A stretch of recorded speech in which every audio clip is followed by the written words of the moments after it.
In makeshift tents pitched along roadways, flood victims wait for aid to arrive. We have nothing to eat.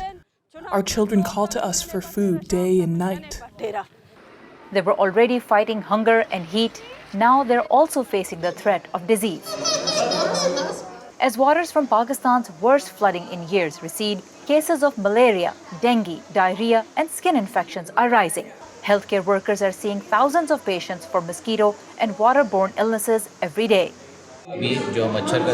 This is mosquito season. There is a lot of stagnant water in which mosquitoes are growing. September and October are months when we generally receive a lot of malaria and dengue cases due to mosquitoes. That is why we are receiving cases of malaria at flood relief camps. Large swaths of land across Pakistan are covered in water that could take months to dry. With no sanitation facilities or clean drinking water, many are turning to these germ-infested pools of stagnant water for daily needs. It is very, very hot, and we do not have any drinking water. But lots of flood water has accumulated here, so we come here to drink this flood water, as well as to bathe in it to cool ourselves. We have no other option. Unusually heavy monsoon rains and devastating floods have killed over 1,500 people in Pakistan since mid-June, including more than 500 children. The natural disaster has affected over 33 million people, roughly 15% of the country's population.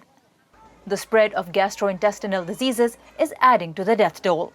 The World Health Organization has warned the outbreak of diseases could be a second disaster. Since beginning, WHO staff is on the ground.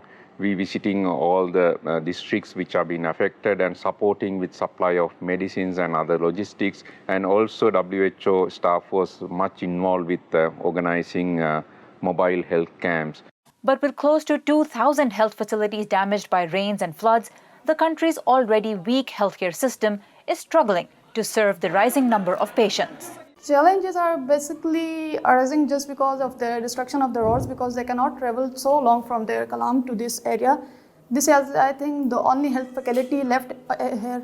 So it's difficult for them to travel too long to be here.